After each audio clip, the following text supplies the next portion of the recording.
Amén. Bueno, el tema se llama, estamos dentro del carácter de Cristo. Y el tema de la parte, vamos a tomar una parte del carácter de Cristo y ese es su celo. Dentro del pueblo de Dios tenemos que tener celo. Sí, celo por su casa de Dios, celo por el ministerio que Dios te ha dado, celo por las personas que Dios te ha dado para que las lleves a Cristo. Un celo de amor, de cuidado y de protección. No los celos que estamos acostumbrados a sentir cuando nuestra amada está en otro lado o cuando nuestro amado está en otro lado con otra persona. No, esos celos no. El celo que Dios quiere es que nosotros tengamos un celo profesional por las cosas de Él, por el ministerio que Dios te ha dado. Amén. Vamos a la palabra en Juan 2:17. Juan 2:17. ¿Y qué dice la palabra? Entonces se acordaron sus discípulos que está escrito: el celo de tu casa me consume. El celo de tu casa me consume. Y dice todo el pueblo: el celo de tu casa me consume. ¿Ok? Nosotros tenemos que ser celosos, celosos de lo que Dios está poniendo en nuestra vida. Él está derramando ciertas obligaciones y responsabilidades para cada uno de nosotros dentro de la casa de Dios. Nosotros tenemos que ser celosos de guardar y hacer las cosas profesionalmente, dar un servicio adecuado al cuerpo de Cristo y presentarnos delante de Dios como varones aprobados, que hemos cumplido con la meta y el propósito que Dios ha establecido para cada uno de nosotros. Amén. Él está dando ministerios diferentes, Él está dando dones diferentes a cada uno de nosotros, pero no nos los da para que nosotros los usemos para nuestro propio beneficio. Dios nos está dando dones y ministerios para que cada uno de nosotros los pongamos al servicio de los demás. Amén. Que cuidemos bien nuestro ministerio para que sea bien recibido por los demás. Cuidemos bien nuestro testimonio para que aquellos que van a recibir no tengan objeción de recibir las bendiciones que nosotros queremos derramar sobre sus vidas. Amén. Y vemos cómo la palabra celo en el Strong, ¿qué quiere decir? Quiere decir, viene de la raíz primaria cajara. Y quiere decir brillar o calentarse.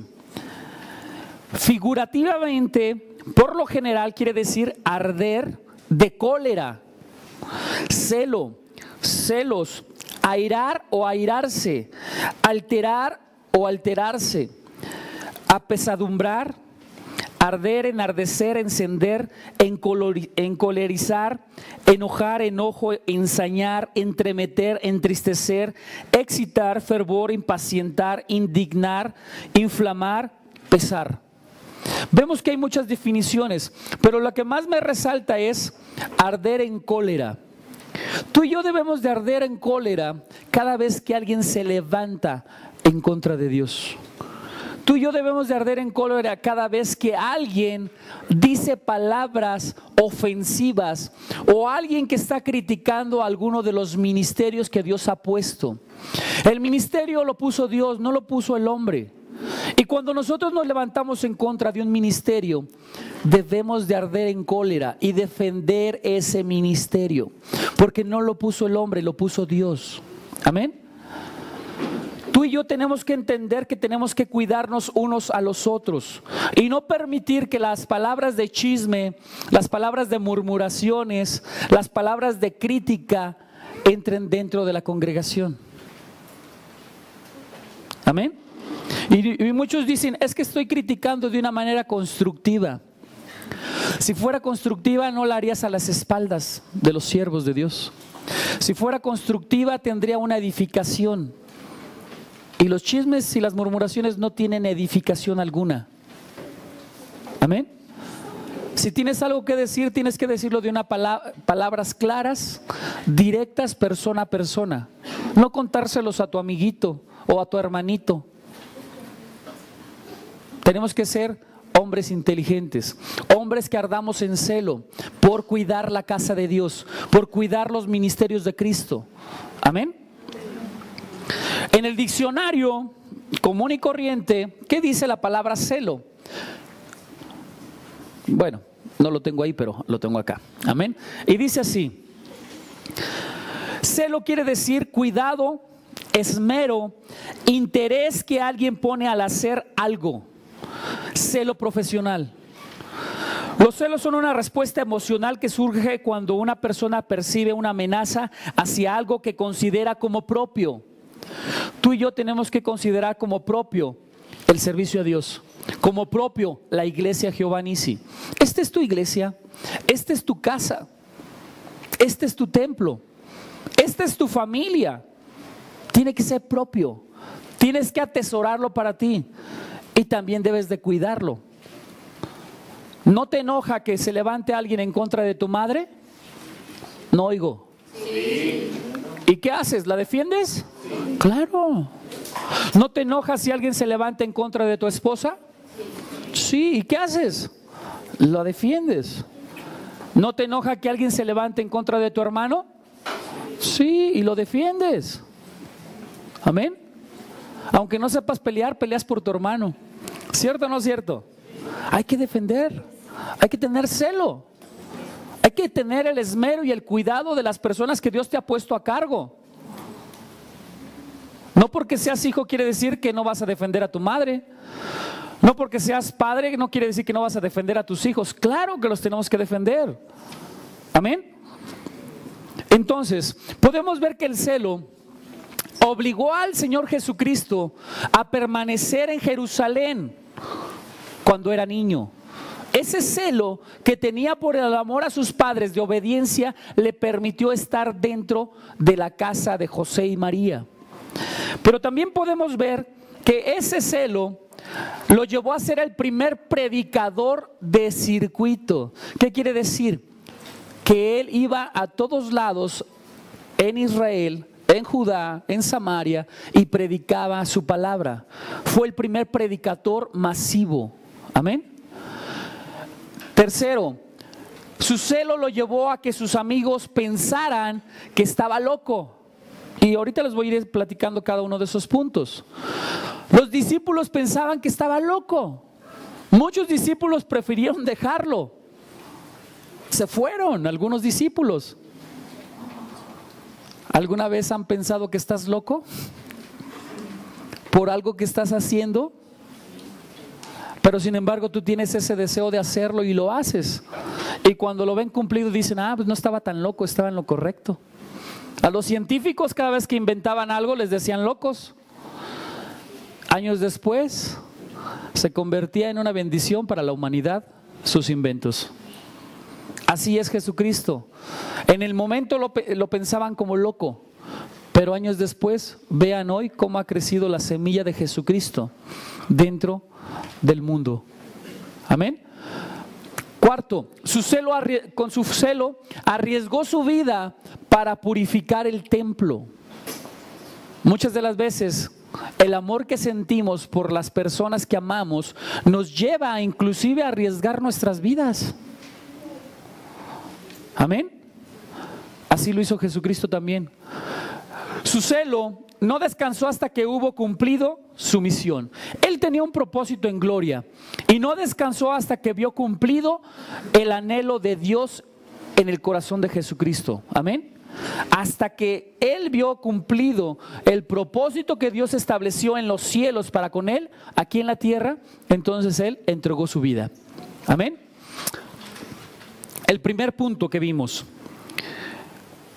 él estaba obligado a permanecer con José y con María, su padre y su madre terrenal. Amén. Vamos a Lucas 2:49. Lucas 2:49. Vamos a leer desde el 46. Lucas 2:49, pero vamos a leer desde el 46. ¿Entendido? Ya no quise poner los versículos bíblicos en la pantalla porque luego ya muchos ya no traen sus Biblias y se les olvida investigar dónde están los libros y se les olvida. Así que tiene que traer su arma de guerra, su espada. Amén. Lucas 2:46, y dice así: y aconteció que 3 días después le hallaron en el templo sentado en medio de los doctores de la ley, oyéndoles y preguntándoles. Y todos los que le oían se maravillaban de su inteligencia y de sus respuestas. Jesús en este tiempo era un adolescente de 12 años. Estaba platicando con los doctores de la ley, no porque fueran médicos generales, eran doctores. Doctores quiere decir que era la más alta jerarquía de estudios que puede tener una persona, un doctorado, ¿ok? Jesucristo estaba platicando con ellos, exponía, rebatía, escuchaba. Este tipo de ¿cómo se le puede decir? De reuniones era para que la gente aprendiera. Entonces se les permitía a las personas que estaban ahí platicar y exponer sus dudas, y entonces los rabinos, los fariseos o los escribas o los saduceos respondían las preguntas, ¿ok? Y Jesucristo ahí está participando de esta exposición de temas, y vemos cómo Él está dejando maravillada a las personas por su inteligencia y por sus respuestas. Entonces dice, cuando le vieron se sorprendieron y le dijo su madre: hijo, ¿por qué nos has hecho así? He aquí, tu padre y yo te hemos buscado con angustia. Entonces él les dijo: ¿por qué me buscáis? ¿No sabías que en los negocios de mi padre me es necesario estar? Y hoy yo te pregunto, ¿no sabes que te es necesario estar en los negocios del Padre? Amén. Y si dices amén, ¿por qué no estás? ¿Por qué estás a medias? Muchos se quedaron callados. El que calla otorga. Necesitamos entender que necesitamos estar dentro de los negocios del Padre. Y para estar dentro de los negocios del Padre necesitamos tener amor por ello. Tenemos que tener celo por ello, de participar y hacer las cosas de Dios. Ahora, mientras estábamos adorando al Señor, sentí la presencia del Espíritu Santo muy fuerte y pude entender cómo Dios nos ha ido llevando. A lo largo de este año que acaba de pasar, Dios nos llevaba a la preparación, al conocimiento, al engrandecimiento de la ciencia y conocimiento de Él en nuestros corazones. Pero ahora puedo entender que este año es un año de multiplicación. Es un año donde tenemos que salir a las calles, ahora sí. ¿A qué? A ganar almas para Cristo. Y para que esta iglesia se expanda. No por el número, no buscamos grandeza. Lo que buscamos es que el reino de Dios se extienda aquí en Aguascalientes y que su poder sobrenatural y su autoridad gobierne dentro de este estado. ¿Amén? ¿Amén? Amén. Entonces, podemos ver que este es un pasaje clave para Jesucristo. ¿Y por qué pasaje clave? Podemos ver que entonces ahí empieza a haber un conocimiento de Jesucristo, de quién es. Él empieza a entender que tiene que estar dentro de los negocios de su Padre. Fíjate cómo ahí sustituye la palabra Padre terrenal. María se refería al Padre José, a su Padre José. Mas sin embargo Jesucristo entiende que se refiere a su Padre, pero Él sustituye la palabra de José por su Padre eterno, por Dios Todopoderoso. Y entonces Él dice: en los negocios de mi Padre tengo que estar, me es necesario estar. Ahí empieza a entrar una revelación en Jesucristo, en donde se da cuenta que Él es Hijo de Dios. Ahora yo te pregunto a ti, ¿verdaderamente hoy tú te estás dando cuenta que eres hijo de Dios? ¿O sigues pensando que eres un ser humano cualquiera? ¿Quién eres tú? ¿Verdaderamente quién eres tú? ¿Cuál es tu identidad en Cristo? ¿Qué estás haciendo verdaderamente para ser llamado hijo de Dios o sentirte hijo de Dios? Porque si tú no te has preguntado estas palabras, creo que estás perdido en el espacio. Necesitas entender quién eres. Y si tú comprendes quién eres delante de Dios, vas a poder hacer cosas milagrosas, maravillosas. Jesucristo entendió que Él era hijo de Dios en ese momento y que tenía que estar delante del Padre en sus negocios. Más sin embargo, Jesucristo ahí permitió irse con María y con José porque también entendía que había un lazo terrenal y que todavía el propósito de él todavía no llegaba a cumplimiento, y que en ese lapso de los 12 años a los 30 años tenía que ser preparado. ¿Para qué? Para cumplir su destino eterno. ¿Y quién lo llevó a la preparación? Su padre terrenal, José. Era el encargado de enseñarle la palabra. Era el encargado de darle la seguridad, la confianza de quién era delante de Dios. Hoy tú tienes un llamado, tú tienes un propósito que cumplir, pero si tú no entiendes de quién eres hijo, va a ser muy difícil que llegues a cumplir ese propósito que Dios sembró en tu corazón desde la eternidad.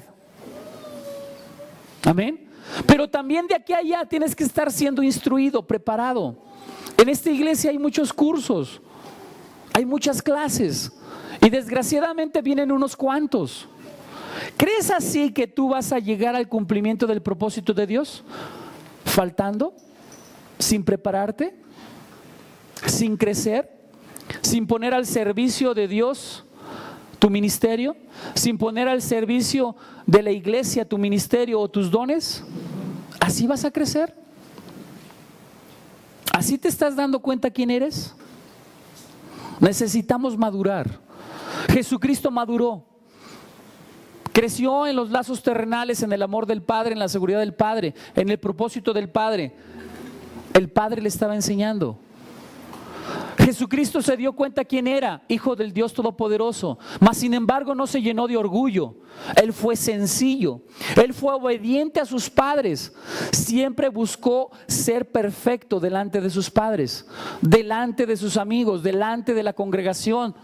Siempre estuvo cumpliendo con sus deberes humanos. Él aprendió un oficio. Desde los 12 años los niños judíos aprenden el oficio del Padre, y lo tienen que hacer con responsabilidad y con madurez. Jesucristo lo aprendió ese oficio. Cumplió fidedignamente, fielmente, todos los propósitos que Dios le estableció mientras estuvo en casa de José y de María. Amén. Ahora vemos el número 2. Amén. Fue el primer predicador del circuito. Amén. ¿Y qué dice?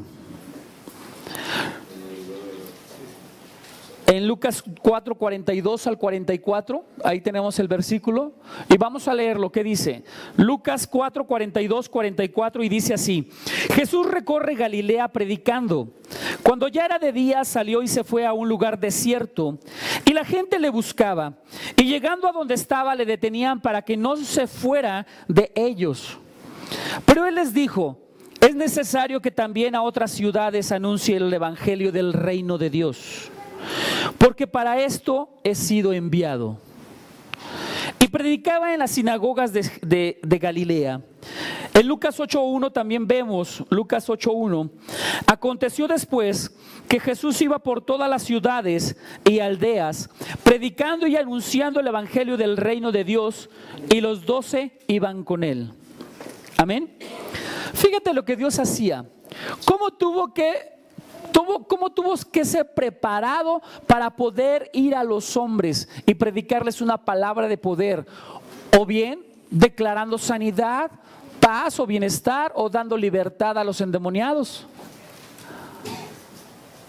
¿El qué hacía? De madrugada buscaba a Dios, de madrugada se apartaba, se aislaba, iba a los desiertos y ahí buscaba de la presencia de Dios. Lo que yo pude ver en esto, una enseñanza muy profunda de cómo tenemos que ir de madrugada buscando a Dios. Y cuando tú y yo lo buscamos a Dios, Él se acerca a nosotros y nos empieza a llenar de revelaciones y de provisiones sobrenaturales, de un poder o de una autoridad. Amén. Podemos ver que tenemos que tener intimidad, estar a solas con Dios, buscar una comunión completa, que nuestro espíritu se amarre al espíritu de Dios, y en esa comunión estar totalmente adorando o alabando al Dios Todopoderoso. Vi una ilustración que me gustó y te la voy a decir. Esta ilustración dice así: Una vez en la guerra de 1914 al 18, estaba a punto de celebrarse una conferencia de los jefes o de capitanes de guerra. Y ya estaban todos presentes, menos el mariscal Foch, que era el general en jefe. El general en jefe. Y dice un oficial que le conocía bien, dijo: creo que sé dónde podemos encontrarle. Este oficial conocía a este mariscal y dice: creo que sé dónde podemos hallarle, dónde podemos encontrarle. Y entonces, ¿qué hace? Y llevó a los demás jefes a las ruinas de una capilla cercana al cuartel general. Y ahí, ante el altar derruido, estaba el gran soldado arrodillado en oración. Un soldado, un general arrodillado en oración. La enseñanza que sale de esto, fíjate bien, antes de encontrarte con los hombres, tienes que encontrarte primeramente con Dios. Tú no puedes ir a ejercer tu ministerio si primeramente no te has encontrado con Dios. Hay personas que van, evangelizan, ministran por sanidades, ministran liberación, cuando no han tenido una comunión con Dios primeramente. Esto no puede ser posible. Pueden salir lastimados. ¿Qué quiero decir con esto? Que cuando inicia el día, primeramente tienes que encontrarte con Dios. Y entonces después podrás encontrarte con cualquier hombre y podrás ministrarle. Y entonces en el poder de Dios vas a poder ver señales, prodigios y milagros en ese hombre, amén. Entonces, ¿qué dice el pueblo? ¿Qué dice ahí? Antes de encontrarse, repítanlo conmigo, antes de encontrarse con los hombres, tenía que encontrarse con Dios. Ahora vamos a ponerlo en nuestra propia persona. Antes de encontrarme, repitan, con los hombres, tengo que encontrarme con Dios. Amén. Amén.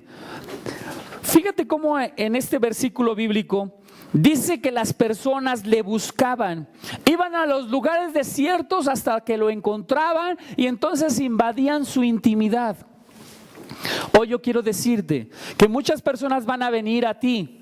A lo mejor vas a estar en los tiempos de intimidad con Dios. Te van a incomodar o van a invadir tu privacidad. Pero ¿sabes qué? Dios así lo ha permitido. ¿Por qué? Porque las almas están primero. Y tú tienes que entender que las almas vienen necesitadas de algo. Y ese algo lo están encontrando en ti. ¿Por qué? Porque tú encontraste a Dios y ellos quieren de ese Dios que tú tienes. Y tú tienes que dárselos de una manera gratis, como Dios te ha dado su salvación gratis. Amén. Entonces, busca siempre de la intimidad con Dios. Siempre acércate a Él. Jesús no dijo ni una palabra de queja ni de resentimiento cuando la gente lo interrumpía. Así que cuando te interrumpan, no te quejes. Dale gracias a Dios de que eres tomado en cuenta y de que la gente ve algo diferente en ti. Que la gente ve que tú puedes darle un consejo de sabiduría, de ciencia, de amor, un consejo de paz. Amén. Te voy a leer otra ilustración.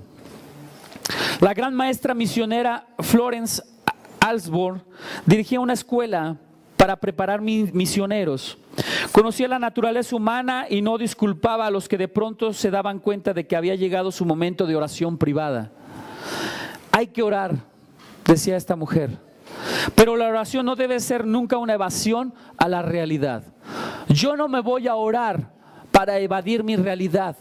Yo me voy a orar para desatar el poder de Dios en mi vida. Amén. Así que cuando esté pasando algo en tu vida, no quiere decir que tengas que irte a orar en ese momento en vez de resolver el problema. Tenemos que levantarnos, ponernos en pie y declarar que Dios está con nosotros y que tenemos que ponernos en acción para estar quebrantando toda obra maldita que se levantó en nuestras vidas. Esta misionera sí lo hacía. Sabía que había momentos en que la oración iban a ser interrumpidos, pero ella tenía que ponerse de pie. ¿Para qué? Para quebrantar toda situación de maldad que se había levantado en aquellos que venían buscando de un consejo. Amén. Muchos van a venir a tus pies, muchos van a venir delante de ti buscando un consejo, buscando sabiduría, buscando amor, buscando paz. Y tú tienes que estar atento ahí para darles ese abrazo que ellos vienen buscando o necesitando. Amén. Así que abre tus manos y extiende ese abrazo al que está contigo. Extiende tu brazo al que está contigo y dile, extiende tu brazo, Varesi, extiende tu brazo y dile, cuando estés necesitado de una palabra de aliento, de una palabra de consuelo o simplemente de compañía, ahí voy a estar.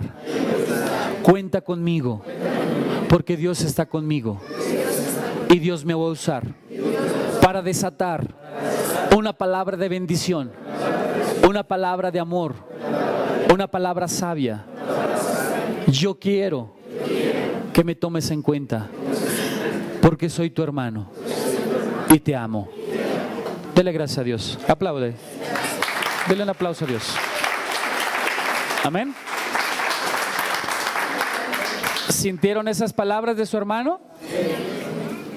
¿Sintieron las palabras? Amén.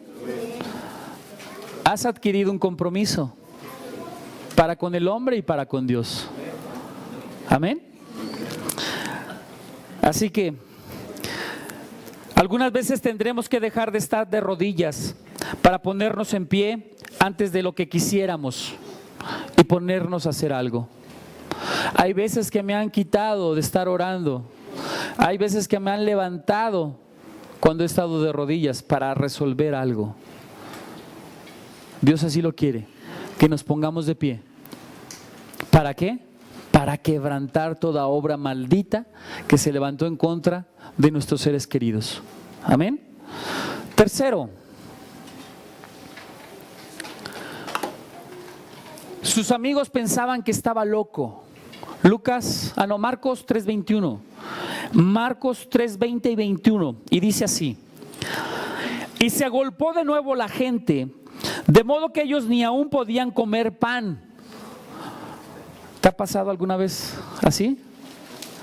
Que tienes que estar ministrando todo el día y no has tenido tiempo ni de comer.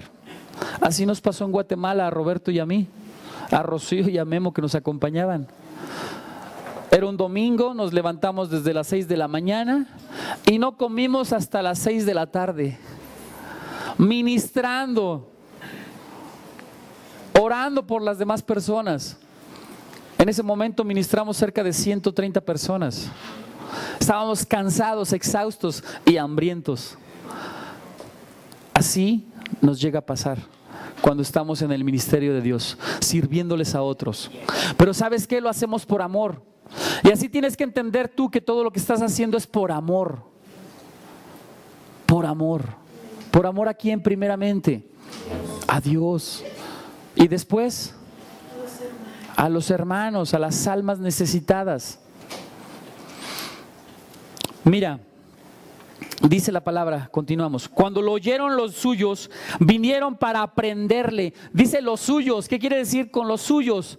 Las personas que estaban cerca de él, sus familiares, sus amigos, sus parientes. Eso quiere decir la palabra los suyos, los cercanos a él. Vinieron a él, ¿para qué? Para aprenderle. ¿Por qué? Porque decían, está fuera de sí. Realmente está loco. Está haciendo cosas que no son normales dentro de un ser humano. Mira, todos los seres humanos siempre buscamos las leyes naturales. ¿Y cuáles son esas leyes naturales para nuestra vida?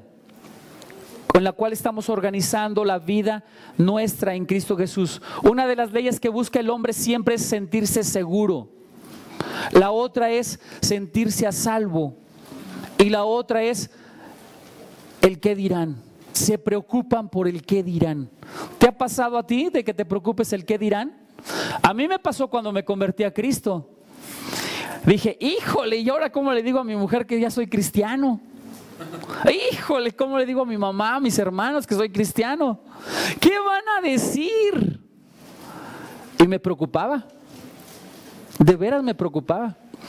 Andaba como cristiano de la secreta, hasta que se dieron cuenta que era cristiano. ¿Ok? Entonces, ¿qué hizo Jesucristo? Él no le importó su trabajo, no le importó su posición, no le importó su oficio de carpintero. Él sabía que tenía un oficio mayor, un ministerio mayor en Cristo Jesús.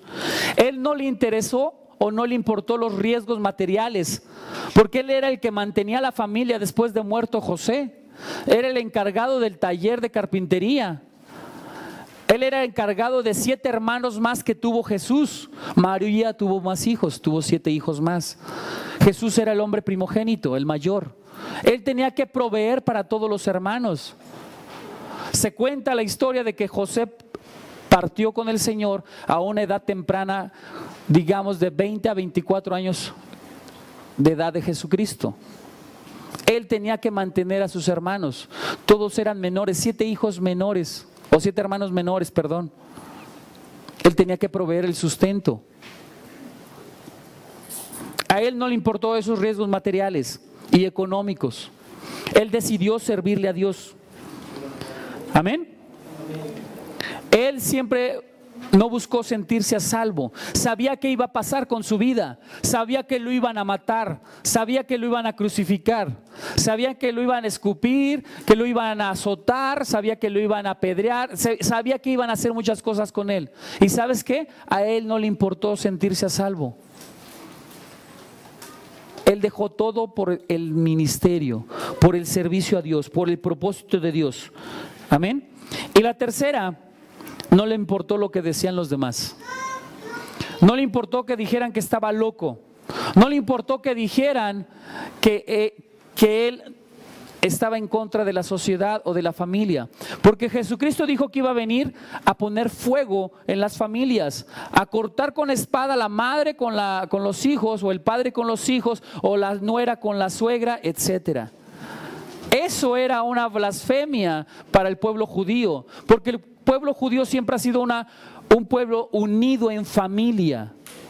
La familia del pueblo judío es muy unida. Para ellos esto era una blasfemia, y por eso lo querían linchar por haber dicho eso. A él no le importó lo que dijeran. Él simplemente dijo a qué había venido. Y hoy tú y yo tenemos que entender que tenemos un propósito con Dios. Y ese propósito lo tenemos que cumplir. Así que ya no te debe de importar lo que dirá tu mamá o tu papá porque eres cristiano. Ya no te debe de importar lo que dirán tus amigos o lo que dirán tus hermanos. Ya no te debe de importar. ¿Por qué? Porque estás en un lugar mejor. Estás con Dios, sirviéndole, ministrando al cuerpo de Cristo, ministrando con dones y con ministerios que Dios te ha dado, que te ha regalado. Amén. Entonces, tenemos que ser como este hombre. Y dice H.G.W. Wells, dice: para la mayor parte de la gente, la voz de sus vecinos suena más alto que la voz de Dios. ¿Te está pasando a ti? ¿La voz de tus vecinos se oye más fuerte que la voz de Dios? Si es así, creo que estamos mal. Tiene que oírse más la voz de Dios en tu vida que la voz de lo que dirán los demás. Así que busquemos siempre agradar a Dios, no agradar a la gente. Agrada a Dios. Deja de preocuparte por qué dirá la gente de ti. La gente va a tener un concepto de ti. Y una vez que te conozcan cómo Dios te ha transformado, cómo te ha cambiado, entonces ellos van a querer ese cambio y esa transformación. Amén. Siguiente. 4. Arriesgó su vida para purificar el templo. Juan 2:15 al 17. Juan, desde el 2:13 vamos a leer al 17 para entender más el concepto. Amén. Y dice así: Estaba cerca la Pascua de los judíos y subió Jesús a Jerusalén y halló en el templo a los que vendían bueyes, ovejas y palomas y a los cambistas ahí sentados.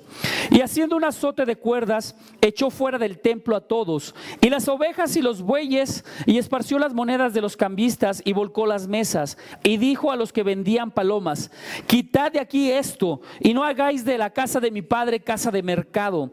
Entonces se acordaron sus discípulos que está escrito: el celo de tu casa me consume. Hay dos reacciones que presenta aquí Jesucristo. Una, al haber hecho esto de tirar las mesas, de correr los bueyes, el ganado, las palomas, de soltarlas, de haber azotado todo para que fuera quedado desierto ese lugar, es una referencia que hace alusión al Salmo 69:9, que dice así: el amor que siento por tu templo me quema como un fuego. Por eso me siento ofendido cuando te ofenden a ti. Jesucristo estaba sintiendo ese celo y entonces Él decidió quitar todo el oprobio del templo, quitar todo lo que había en el templo. No estaban adorando al Dios vivo. Los sacrificios y los rituales que estaban haciendo los fariseos y los saduceos no eran correctos conforme al corazón de Dios. Los fariseos y los saduceos exigían un pago mayor por las ofensas del pueblo. Y el pueblo a veces llegaban personas humildes y les exigían un pago mayor de las posibilidades que ellos tenían. Veían ganancias a través de estos rituales y Jesucristo estaba ofendido por esto. Es por eso que Jesucristo reacciona de esta manera. Y entonces los judíos saben que hay una provisión en ese salmo en donde dice que el Mesías que se levantare limpiará el templo y que tenía que demostrar que verdaderamente era el Mesías. Y decían los judíos que el Mesías que había de venir tenía que declarar la palabra, y al declarar la palabra tenía que estar destruido las murallas del templo. Se tendrían que caer abajo. Y también que cuando declarara la palabra el Jordán se abriría. Esa era la creencia del pueblo judío, que cuando viniera el Mesías esas dos cosas iban a pasar: derrumbarse los muros del templo y el Jordán se tendría que abrir. Entonces, en esta reacción que tiene Jesucristo, los judíos se presentan delante de Él y le exigen que demuestre por qué estaba haciendo eso, que quién era Él. Le estaban exigiendo que mostrara sus credenciales y que verdaderamente se mostrara como el Mesías. Y le dicen: ¿qué derecho tienes de actuar de esta manera? Ahora demuéstranos que tú eres el Mesías por lo que hiciste. ¿Y qué hace Jesucristo? Yo derribaré este cuerpo, este templo, y en 3 días lo construiré. Estas palabras la toman como una palabra negativa los judíos y le dicen: estás loco. Pues ¿cómo vas a derrumbar un templo de 70 años de construcción? Pero él se refería a él mismo. Amén. Entonces, ¿qué les demuestra a Jesucristo? ¿Qué les dice? Él está demostrando que Él va a hacer milagros y prodigios y maravillas. Y empieza una cadena de sanidades, de liberaciones, de milagros poderosos. Y entonces ahí se dan cuenta que es el Mesías. Pero muchos judíos no quisieron creerle. ¿Por qué? Porque les entró el celo. Les entró la codicia. Vieron que sus ganancias iban a ser destruidas, derruidas. ¿Ok? 5. No descansó hasta que hubo cumplido su misión. Lucas 12, 49 al 50. Amén. Y dice así: fuego vine a echar en la tierra. ¿Y qué quiero? Si ya se ha encendido. De un bautismo tengo que ser bautizado.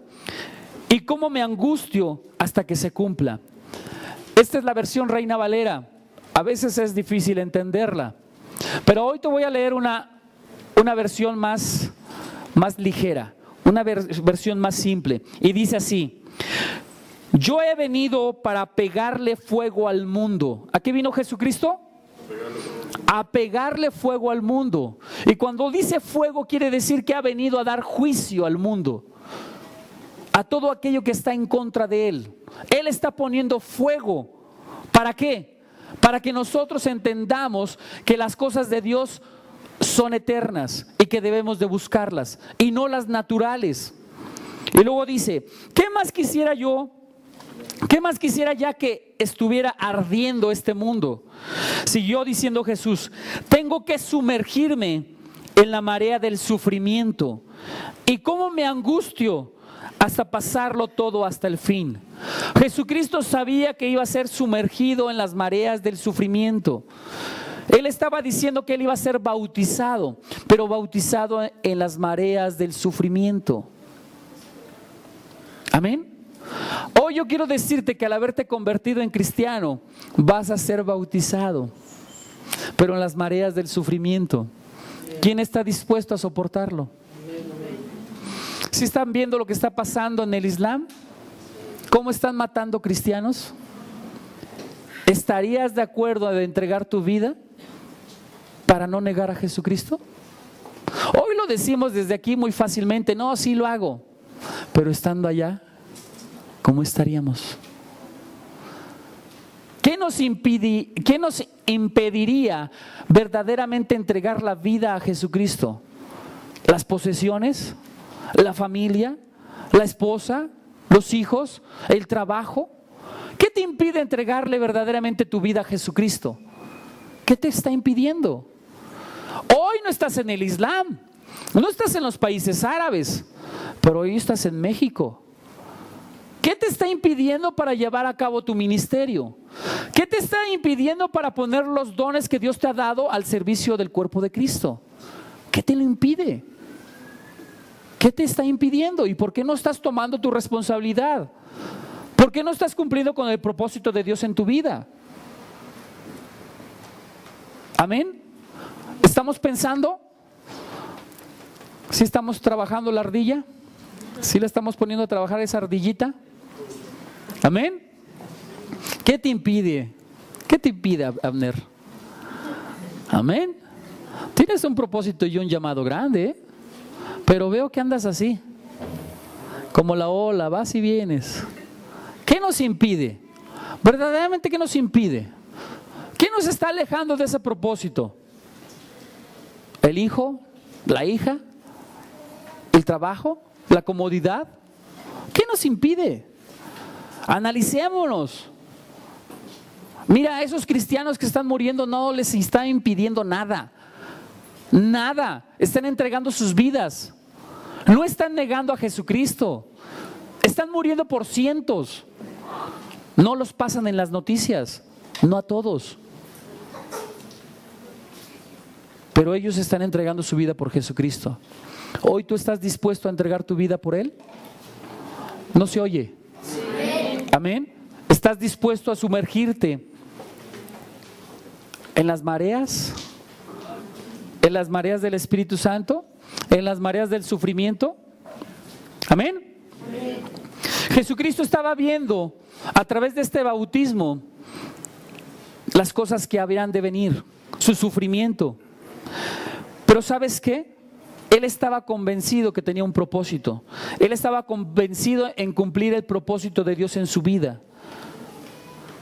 Hoy yo quiero decirte que nada va a garantizar que tú seas perdonado cuando no le has servido a Dios, cuando no has ejercitado el don que Dios te ha dado o el ministerio que Dios te ha dado. Se te va a exigir. Cuando venga Jesucristo te va a hacer pasar por juicio y te va a exigir y te va a reclamar todo lo que no hiciste. Así que tú tienes un compromiso con Él. Y no con el hombre, con Él. Con Él. Amén. Salmo 42:7. Y dice así. Fíjate cómo el salmista David tuvo que pasar por muchas adversidades, por muchas penurias, por mucho sufrimiento. Él tuvo que ser sumergido en experiencias tremendas, tenebrosas, terribles. Y dice el Salmo 42:7, todas tus ondas y tus olas han pasado sobre mí. Hoy Dios nos sumergió en su río de su Espíritu Santo. Pudimos sentir su presencia, pero fueron ríos de tranquilidad, ríos de amor, ríos de limpieza, ríos de paz. Pero cuando vengan los ríos de sufrimiento, ¿qué vas a hacer? ¿Vas a renunciar a Él? ¿O verdaderamente vas a entregar tu vida a Él? Si tú estás dispuesto verdaderamente a servirle a Dios, pues yo te pido que hagas un pacto con Él. Que dejes la comodidad, que dejes la pereza, que dejes los placeres que te tienen atado y que te impiden servirle a Dios.